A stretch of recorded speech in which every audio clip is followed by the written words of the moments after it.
Selamat sejahtera Dr. Hanif. Saya Herwintan Alaki Dagopati akan membentangkan bahagian saya iaitu pengenalan. Okey. Krisis merujuk kepada situasi yang tidak disangkakan akan berlaku dan peristiwa tersebut mampu mengancam kestabilan sesebuah syarikat maupun perniagaan. Krisis juga menyebabkan sesebuah syarikat tidak mempunyai masa yang mencukupi dan syarikat tersebut perlu mengambil keputusan dengan segera supaya perkara yang tidak sepatutnya berlaku menjadi buruk. Oleh sebab itu, pengurusan krisis perlu efektif dan fleksibiliti terhadap peristiwa tersebut bagi mengatasi krisis. Pengurusan krisis adalah proses yang dirancang untuk mencegah kerosakan yang timbul oleh krisis pada organisasi. Salah satu syarikat yang telah menghadapi krisis ialah Dark Cosmetics. Krisis yang timbul terhadap syarikat ini telah tersebar dengan begitu pantas melalui media sosial dan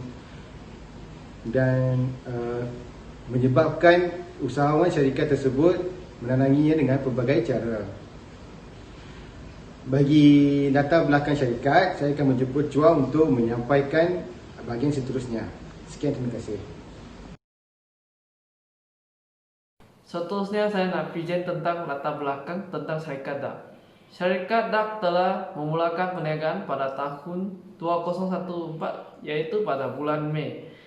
Tujuan syarikat DARK ini melancarkan iaitu tudung juga boleh menjadikan sebagai wanita. Syarikat ini fokus kepada perempuan moden. Syarikat ini merupakan tudung dan kosmetik tempatan yang pertama yang menjual di pasaran pusat membeli pela yang terkemuka seperti Pavilion, Wan Utama dan sebagainya. Syarikat ini juga bekerjasama dengan jenama antarabangsa seperti Barbie, Miss Universe, Fox Movies dan sebagainya. Datin Bibi Yusof merupakan pengasas syarikat DARK. Datin juga merupakan seorang personality television dan ikon fashion Malaysia. Datin juga merupakan pengasas fashion wallet dengan suaminya. Beliau juga telah menerima anugerah usahawan muda dari The Queen of Malaysia, a tribute to Women Malaysia. Pada tahun 2019, Datin telah melantik sebagai ahli lembaga pengarah di UiTM. Datin telah graduate dari kursus undang-undang di London of Economics, yaitu universiti yang terkemuka di UK. Dan beliau juga telah menerima anugerah Young Entrepreneur Award to Tribute Malaysia pada tahun 2016 dan telah diterima oleh Raja Permaisuri Agong Tuanku Haji Hamina. Menurut Fox, pada tahun 2009, Datin Bibi Yusof telah disenaraikan salah satu 30 usahawan berjaya di bawah 30 tahun di Asia. Beliau juga telah muncul di banyak platform seperti BBC, CNBC, dan Newsweek Times dan sebagainya. Datin juga memberi ceramah tentang keselamatan kepada wanita, tetapi beliau lebih suka tulis blog.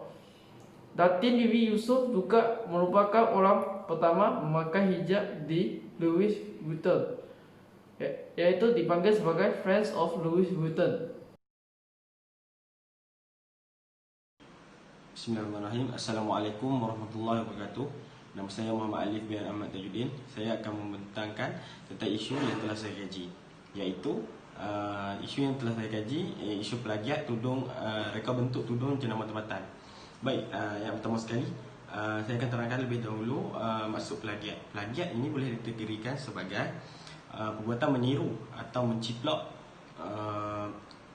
reka bentuk ataupun design daripada, ataupun idea daripada orang lain. Okey, kumpulan kami telah memilih syarikat DAK untuk sebagai klien ataupun kajian kami. Okey, syarikat DAK ni seperti kita tahu ada mengeluarkan produk iaitu tudung. Okey, seterusnya saya akan terangkan tentang syarikat DAK yang telah menciplak reka bentuk tudung daripada sebuah syarikat juga, iaitu syarikat Sleepy lama yang diketuai ataupun pengasasnya adalah bernama Nia. Okey, kaedah penyampaian maklumat yang telah digunakan oleh pemilik syarikat Sleepy lama iaitu Nia di Instagram adalah tidak sesuai. Hal ini kerana perkara ini ataupun tindakan ini boleh memalukan pihak pengasas syarikat DAK iaitu Datin Bibi Yusof. Okey, seterusnya respon-respon yang dikeluarkan oleh pembaca dan pengguna media sosial adalah terdapat yang bersetuju dengan syarikat DAK dan juga ada yang bersetuju dengan syarikat Sleepy lama. Okey, hal ini dikatakan kerana mungkin kedua-dua syarikat ini mempunyai peminat ataupun penyokong tersendiri. Jadi tidak heranlah jika ada yang bersetuju dan juga ada yang tidak bersetuju bahawa syarikat DAK telah menciplak reka bentuk tudung daripada syarikat Sleepy lama. Okey, seterusnya cara syarikat DAK mengendalikan komen-komen responden.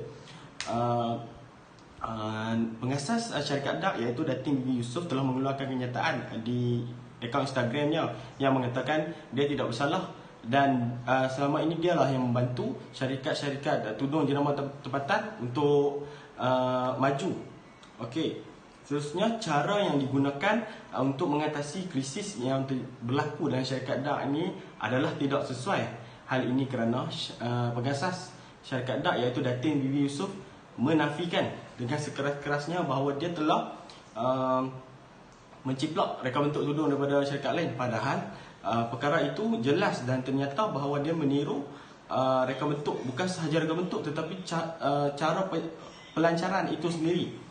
Okey, seterusnya kesan krisis terhadap syarikat DAK. Okey, kesan krisis terhadap syarikat DAK adalah jualan produk syarikat DAK itu menjatuh dan merudum. Hal ini kerana krisis yang telah berlaku dalam syarikat DAK itu sendiri yang mempengaruhi kejatuhan syarikat itu.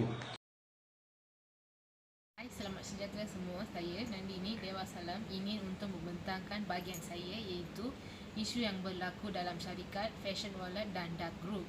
Isunya adalah tentang silaplah cari pasal time netizen tengah free. Semua orang telah berpengetahuan bahawa harga produk DAK ini agak tinggi dan orang yang berkemampuan tinggi saja dapat beli barang tersebut. Oleh itu, golongan netizen ini mengambil peluang ini sebagai untuk mengkritikkan syarikat DAK ini, iaitu pengasasnya Datin Bibi Yusof. Syarikat Datin Bibi Yusof menggunakan platform Instagram sebagai untuk menyebarkan maklumat kerana penggunanya adalah ramai dan ia mempunyai pemasaran viral yang kuat dalam golongan muda. Pembaca dan pengguna media sosial berpendapat dan juga memberi respon secara negatif terhadap produk-produk Datin Bibi Yusof. Sebenarnya, golongan netizen ini bersalah faham dan memviralkan produk atau post yang disiarkan oleh syarikat DAK dengan komen secara kritikan.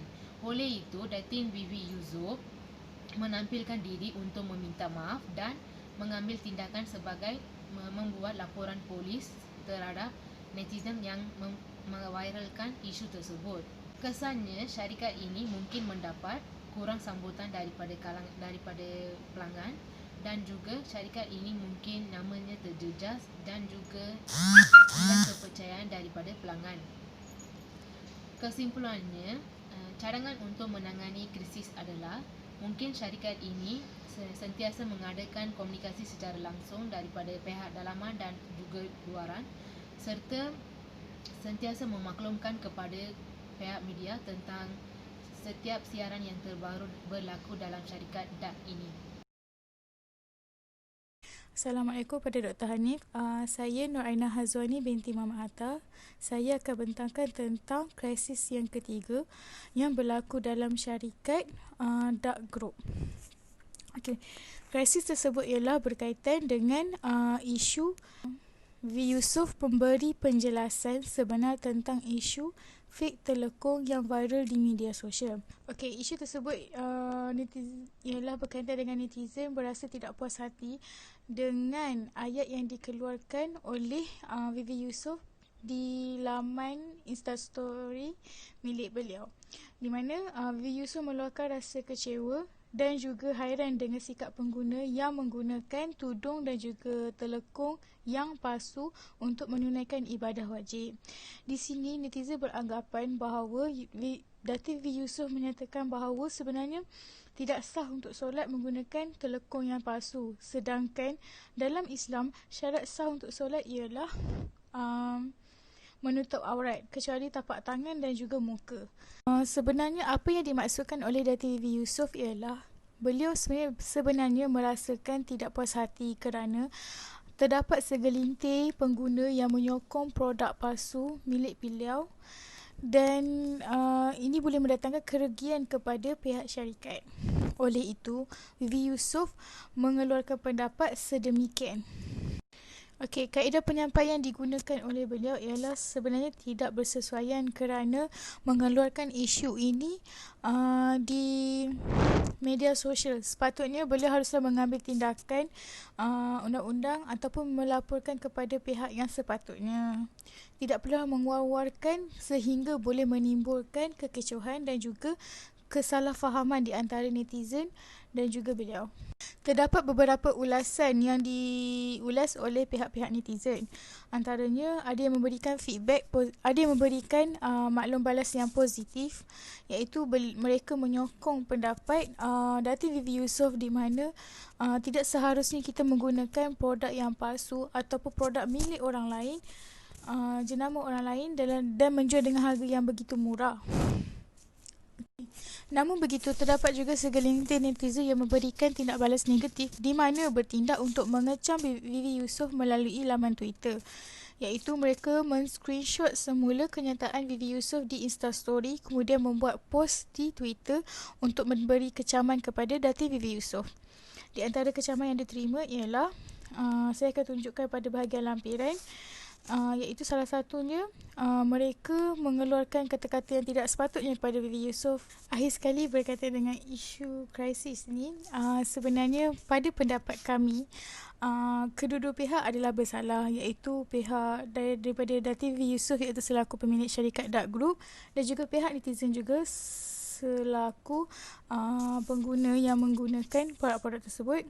Sebenarnya bagi pendapat kami, seharusnya pihak syarikat Dark Group tidak seharusnya mengeluarkan isu berkaitan agama yang agak sensitif sebenarnya. Dan juga daripada pihak netizen, seharusnya mereka terlebih dahulu semak semula ataupun membuat kajian semula tentang isu tersebut. Tidak seharusnya mereka mensalah tafsir apa yang dimaksudkan.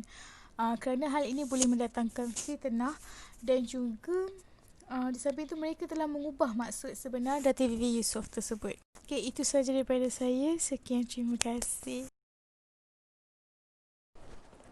Assalamualaikum dan salam sejahtera. Saya Nur Syabila binti Mulkiaman akan membuat kesimpulan berdasarkan kajian komunikasi krisis yang kumpulan kami telah kaji. Kumpulan kami telah mengkaji syarikat Dark, iaitu sebuah syarikat milik Datin Vivi Yusof, di mana syarikat ini pernah tular satu ketika dahulu kerana dikatakan menciplak ataupun memplagiat jenis reka bentuk tudung daripada syarikat lain. Namun terdapat pelbagai langkah yang boleh diambil untuk mengatasi krisis ataupun masalah ini. Antaranya ialah dengan membuat laporan polis dan membuat aduan kepada pihak atasan yang bertanggungjawab untuk mengendalikan hal ini. Selain daripada itu, pemilik syarikat tersebut boleh membuat permohonan maaf secara terbuka dengan menggunakan platform media sosial seperti Instagram, Facebook, YouTube, Twitter dan sebagainya. Harapan kami ialah sebagai seseorang yang berpengaruh di media sosial, mereka mestilah bijak menyusun strategi untuk mengatasi masalah ini. Kerana setiap krisis yang berlaku pasti ada jalan penyelesaiannya. Secara tidak langsung, masyarakat yang aman, bahagia dan harmoni dapat dibentuk. Sekian, terima kasih. Selamat sejahtera kepada Dr. Hanif. Saya Vanisri Sivaraja dari kelas C. Hari ini saya ingin membentangkan tentang bahagian saya. Saya membuat lampiran dan juga mengedit video ini. Okey, syarikat Dark Cosmetic ini mempunyai pelbagai jenis media sosial seperti Facebook, Instagram dan juga laman web sendiri. Okay, dalam setiap media sosial mereka memposkan tentang produk mereka, model-model produk mereka dan juga review-review daripada customer. Dalam Facebook terdapat seramai 2,974 pengikut dan dalam Instagram syarikat Dark Cosmetic terdapat 180k pengikut. Okay, di sini saya sertakan media sosial Dark Cosmetic iaitu Facebook, Instagram dan juga laman sesawang. Sekian, terima kasih.